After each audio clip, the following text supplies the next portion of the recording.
Bonjour tout le monde et merci de nous faire confiance. Merci de vous joindre à nous pendant votre pause déjeuner. Bon, voilà, je vois que tout le monde commence à arriver. On va y aller. Donc, rebonjour. Faites-nous un petit coucou voilà, pour nous montrer que vous êtes là, que vous nous entendez bien et que vous nous voyez bien. Donc, on est ravis aujourd'hui, donc Arnaud, Issine et moi, de vous accueillir donc, pour ce premier live. Donc, du programme donc un jour, un outil, dans lequel on a décidé de vous partager un outil qui est choisi par un expert RH comme vous, donc un outil qui a un peu changé son quotidien et qu'il a envie de nous partager. Alors, c'est une première. On compte vraiment, sur votre indulgence, deux, sur vos questions, vos feedbacks. On aura une petite session questions-réponses après la démo, puisqu'on se lance dans le vide avec Issine. Elle nous fera une jolie démo. Et n'hésitez pas à nous proposer dans le chat également les outils que vous aimeriez découvrir lors des prochains lives. Donc, je partage mon écran et puis on va y aller.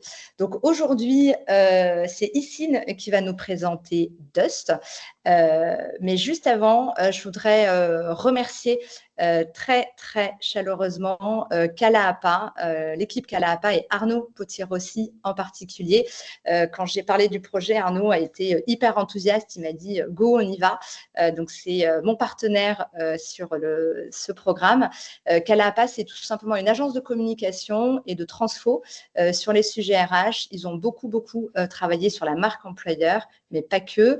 Et c'est aussi Kalaapa qui a lancé la fresque de l'IA pour les RH que j'ai co-designé avec eux. Donc, merci Arnaud, je sais que tu es là. Je ne sais pas si on va t'entendre.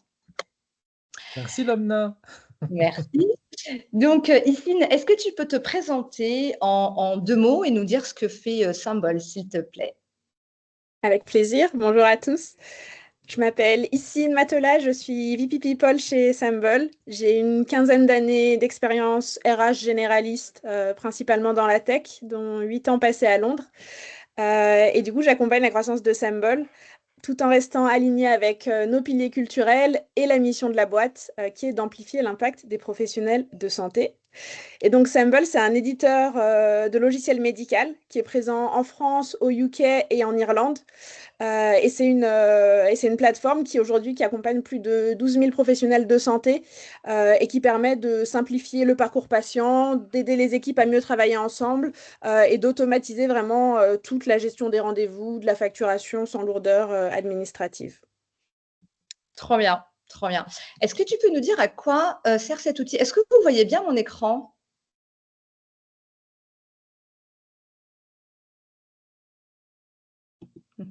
Ok. Alors, hop.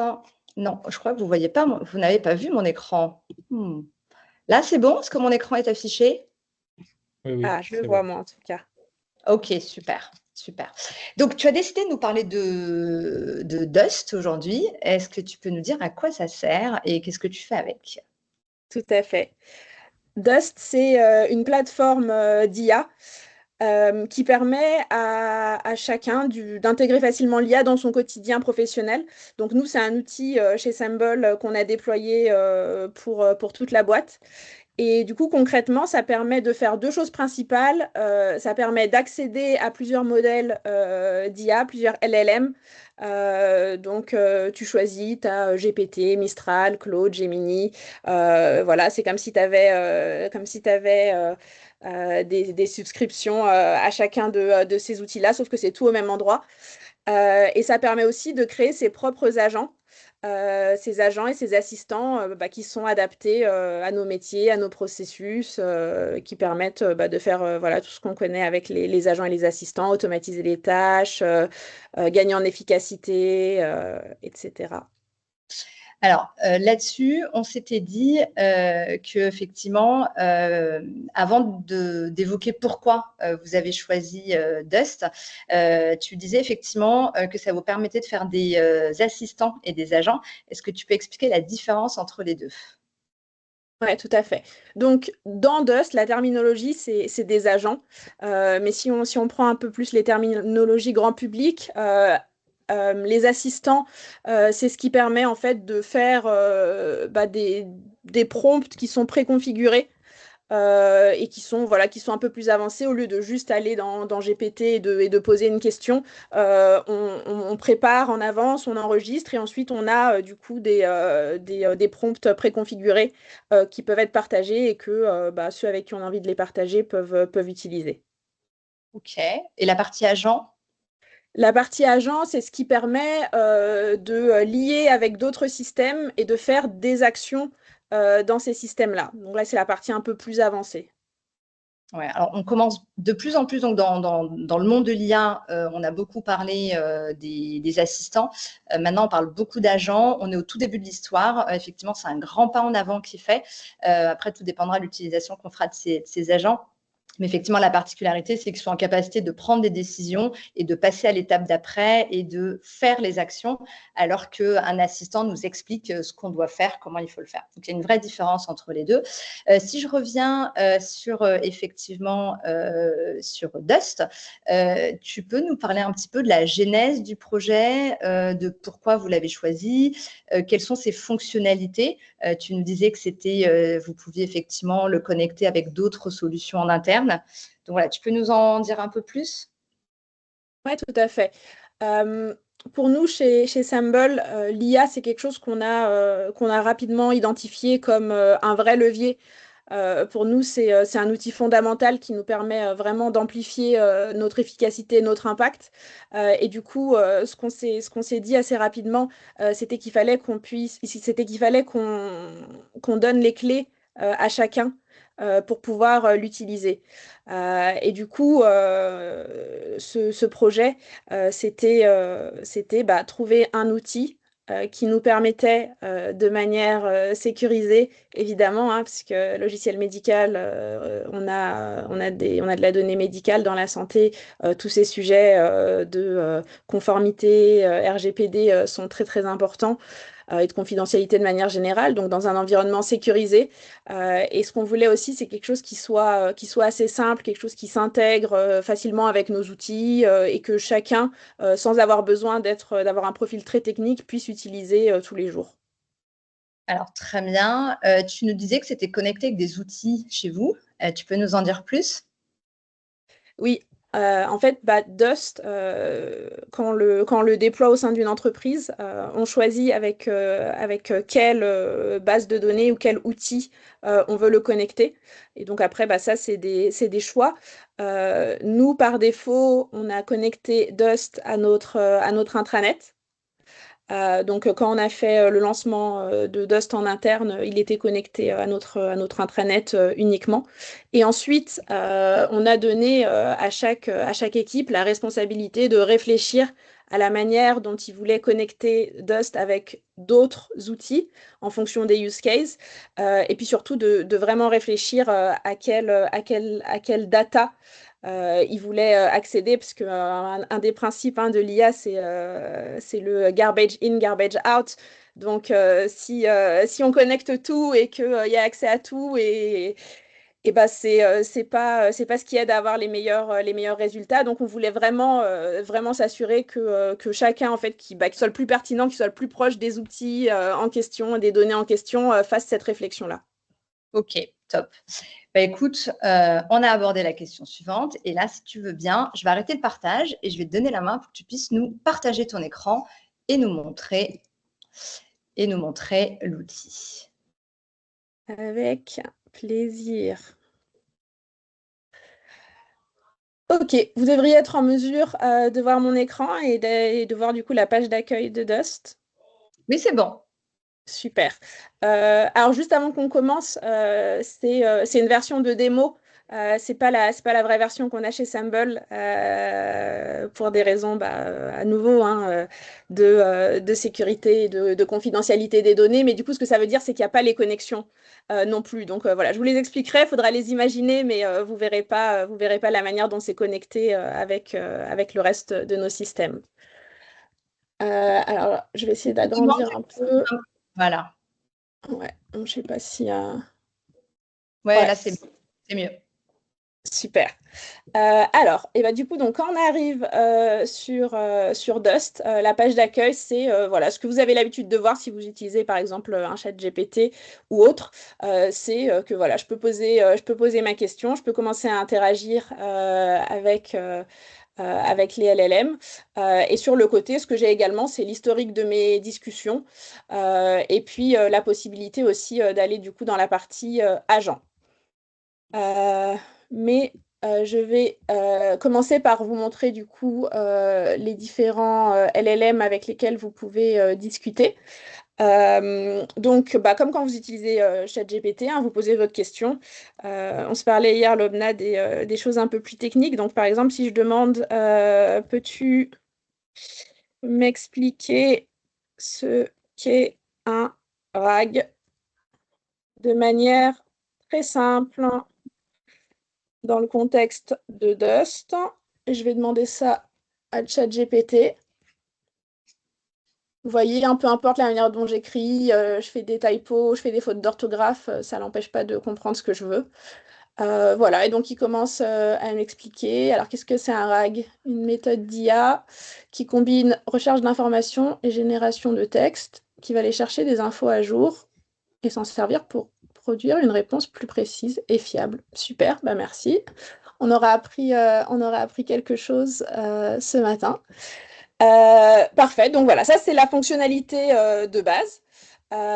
Et ce qui est cool avec Dust, c'est que ce que je peux faire, c'est je peux demander à un autre agent de venir compléter ou vérifier ce que son collègue a dit. Donc je vais demander à Claude s'il a quelque chose à rajouter. Donc, on est vraiment dans une conversation où tu peux effectivement faire communiquer, faire parler en gros deux solutions d'IA ensemble.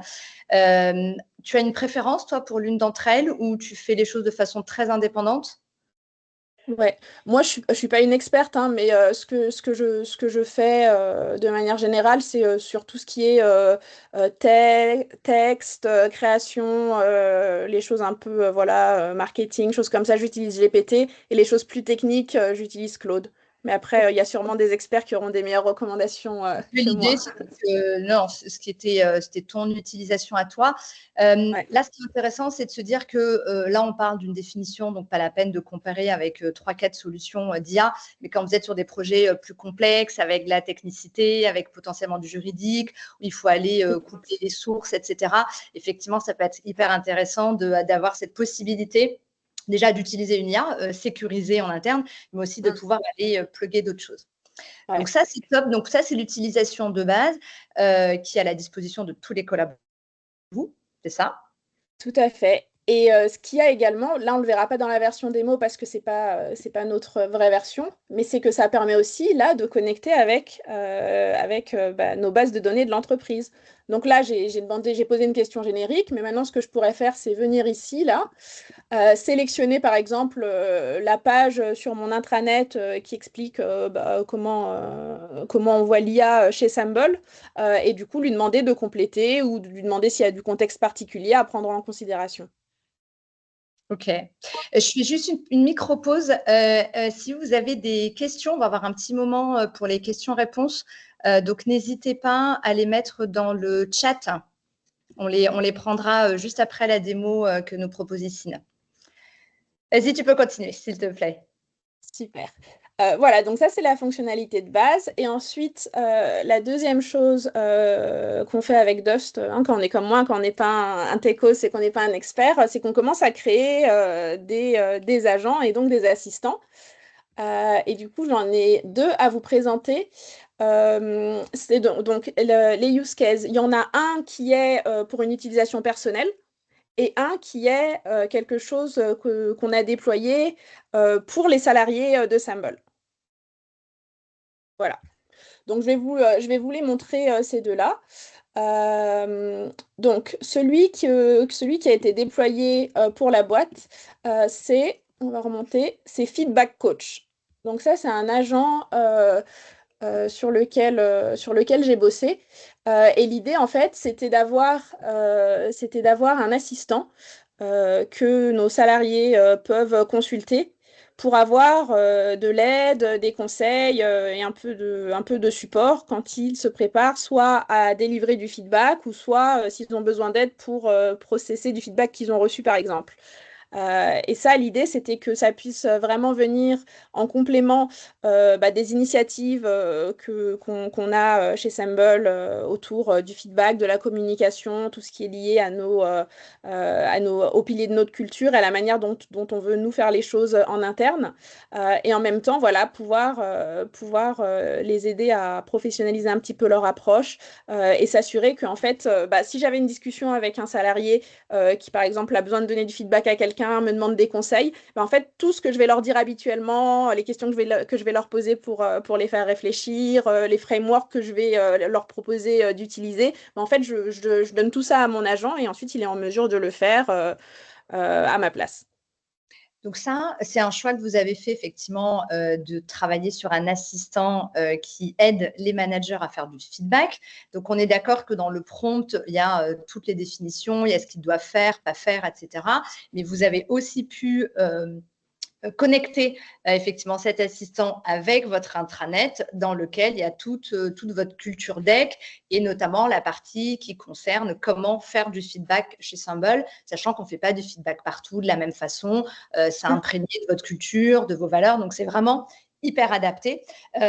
Donc, très bien. Après, c'est un choix d'entreprise. Il y a d'autres cas d'usage qui pourraient être envisagés sur la partie ADP Pay, sur les congés, sur la maternité, etc. Donc, le champ des possibles est hyper large.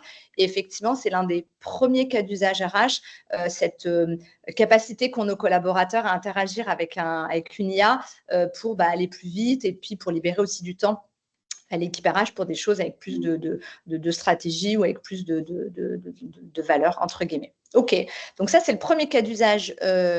Donc, c'est un cas d'usage RH, mais entreprise, donc à l'attention de vos collaborateurs.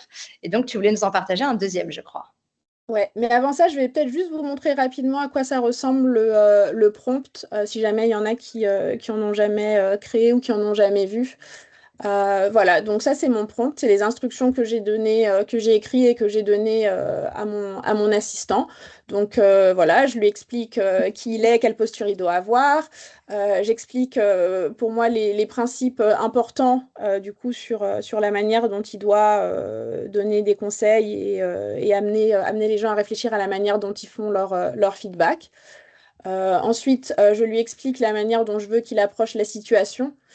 Voilà, je lui dis qu'il faut toujours commencer par poser des questions, qu'il faut que ce soit ouvert, que ce soit un dialogue naturel. Voilà, j'ai pas envie que juste ils donnent des solutions. Vraiment, l'idée, c'est d'aider les gens à réfléchir à la manière dont ils le font pour que ça puisse les aider à améliorer leur pratique au quotidien. C'est pas de le faire à leur place. Donc voilà, en fonction de ce dont j'ai envie et de ce que j'essaye de faire, je lui donne les informations.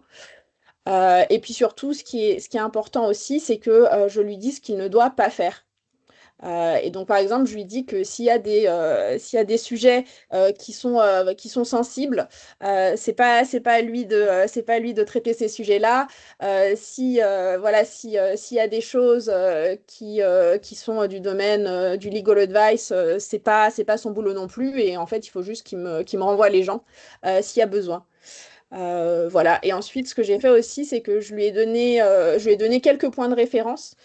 Comme ça, je sais que quand il va chercher pour répondre, il utilise les mêmes points de référence que ceux que moi j'utiliserais habituellement aussi, et donc que ce sera au plus proche du type de conseil et du type de recommandation que j'aurai. Ça, c'est top.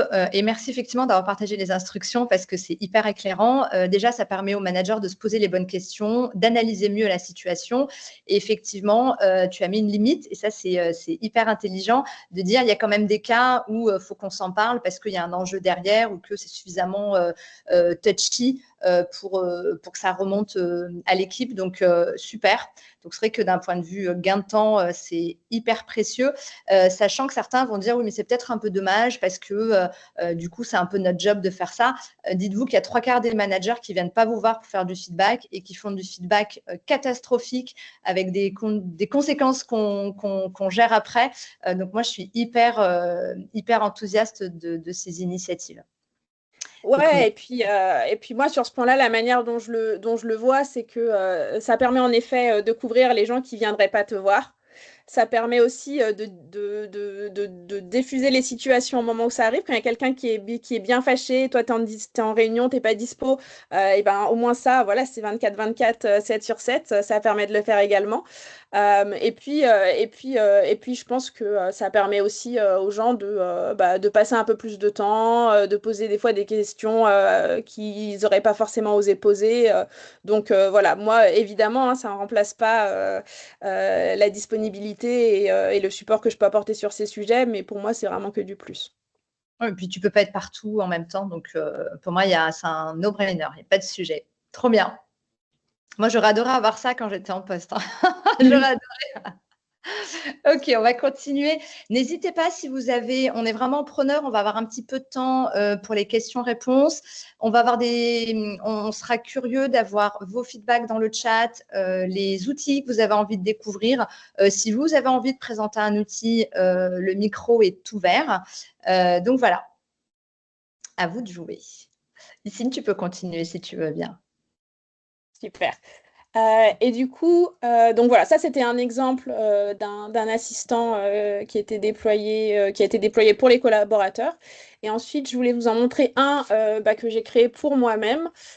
Hop, donc je vais vous le montrer de la même manière. Donc c'est Copy Editor. Et en fait, lui, ce qu'il fait, c'est que moi j'écris mes trucs en wrap avec toutes mes typos, mes fautes d'orthographe, mes anglicismes, comme vous avez pu l'entendre.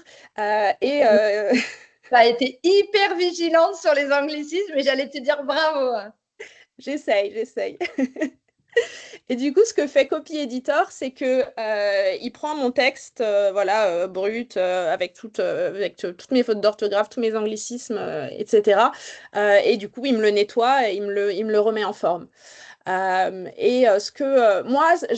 j'aime pas trop la manière d'utiliser, par exemple, quand on utilise un chat GPT, j'aime pas trop écrire et lui demander de me le reformuler. Moi, j'aime bien avoir le contrôle. Donc, du coup, la manière dont j'ai configuré cet éditeur-là, c'est que je lui demande de me faire des suggestions, pas de remplacer, pas d'éditer mon texte. Voilà. Mais ça, c'est juste vraiment de la préférence personnelle. Et voilà, c'est pour ça que je l'ai construit de cette manière-là. Tu lui demandes de te faire des propositions que tu acceptes ou pas. Parce que sinon, effectivement, il y va et te fait une proposition qui n'est pas du tout en lien avec ce que tu veux, c'est ça?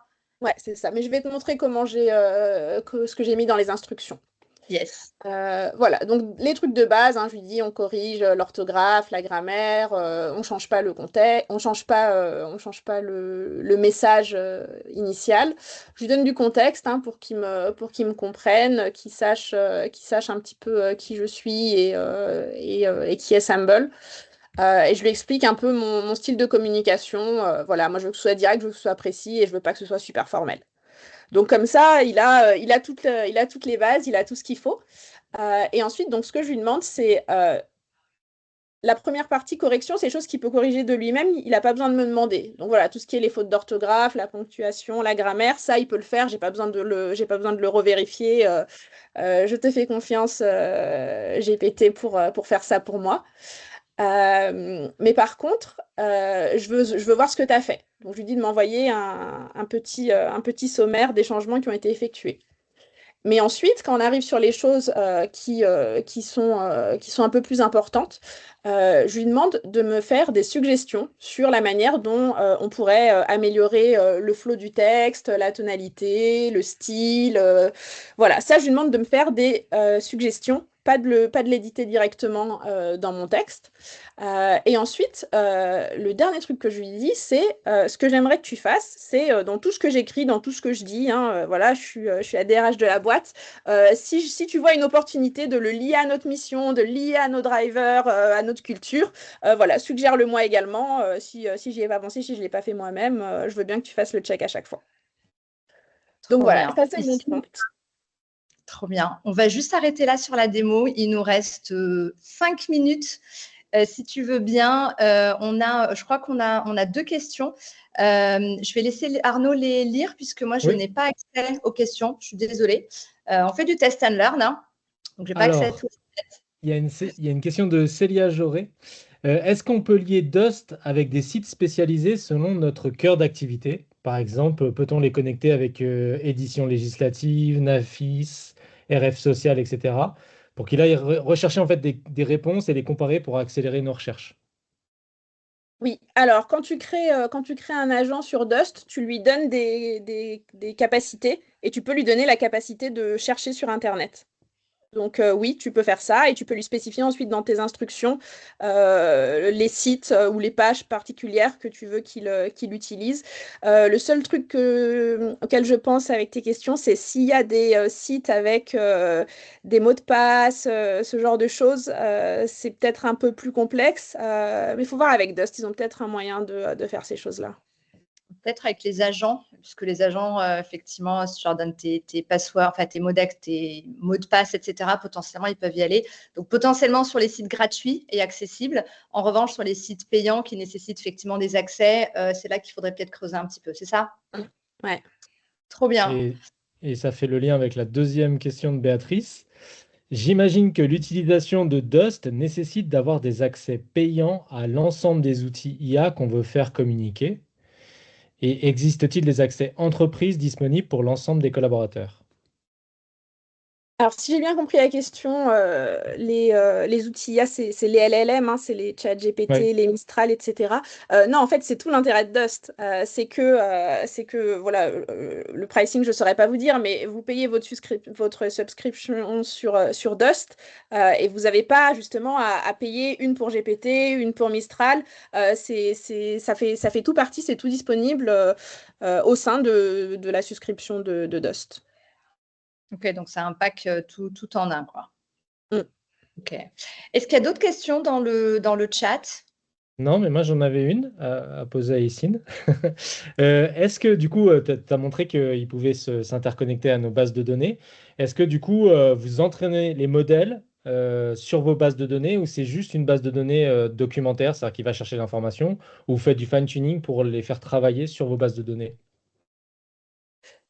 Euh, Ça, je saurais pas te répondre. Sur la partie accéder les informations, oui, c'est sûr. Mais ensuite, comme je te l'ai dit, comme je le disais au tout début, la manière dont on a lancé Dust chez nous en interne, c'est que on n'a pas fait toutes ces choses-là en amont. Nous, la seule connexion qu'on a établie par défaut, c'était avec l'intranet. Et ensuite, chaque équipe est en ce moment en train justement de regarder leur use case et ce qui fait sens et la manière dont ils veulent le connecter. Ok, Merci, Yacine. merci. Il est 12h59. Quel est l'assistant le plus plébiscité? Est-ce que tu sais ici? Non. Là, je vois les questions. Mhm. Chez nous en interne, alors quand on a lancé Feedback Coach, ça a eu beaucoup de succès. Qu'est-ce qu'il y a eu? Il me semble qu'il y a quelques agents qui ont été créés liés au tone of voice, liés les instructions sur la manière dont on écrit, la manière dont on communique, les mots qu'on utilise. Je crois que ça, c'est pas mal utilisé. Et puis après, il y a des assistants spécifiques qui ont été créés, par exemple, par nos équipes produits sur des données de marché ou par nos équipes sécurité sur des questions compliance, etc., qui sont aussi pas mal utilisés. Ok, trop bien. Et Trop j'ai une bien. petite question de Simon. Qu'en est-il en termes de confidentialité? Faut-il anonymiser? Bah non, c'est l'intérêt de Dust, justement, c'est que ça permet un espace fermé et sécurisé pour l'entreprise. Après, chacun décide. Nous, il y a quand même des données. Voilà, nous, on a une classification en fonction du niveau de sensibilité, de confidentialité des données. Nous, il y a quand même des données on se dit qu'on ne partage pas jamais nulle part, même dans cet espace sécurisé. Mais pour la plupart des données qu'on utilise, c'est des choses justement qui sont faites pour. Ok, super. Je vois qu'il est 13h. Est-ce qu'il y a une dernière question ou est-ce que on se dit au revoir? S'il y a une dernière question, je veux bien la prendre. Je ne vois pas toutes les questions. Certaines Non, s'affichent, d'autres pas, non. de pas de question. Pas de questions. Donc, on aura été pas mal sur le timing. Un grand merci, Yacine, d'avoir joué le jeu, d'avoir sauté avec nous sans filer. Merci Kalahapa, merci Arnaud de nous accompagner sur le projet. Arnaud prendra aussi la parole sur certains lives. On va se les partager. N'hésitez pas à nous faire du feedback. Vous avez aimé, vous auriez aimé, vous repartez avec. Donnez-nous le nom des outils que vous aimeriez avoir. Et effectivement, si vous avez des feedbacks à faire pour les prochains, on aborde le sujet avec beaucoup d'humilité. Et donc, on fera de mieux en mieux avec le temps. Voilà, un grand merci à toutes et à tous. Merci, Issine. Merci, Sine. Merci.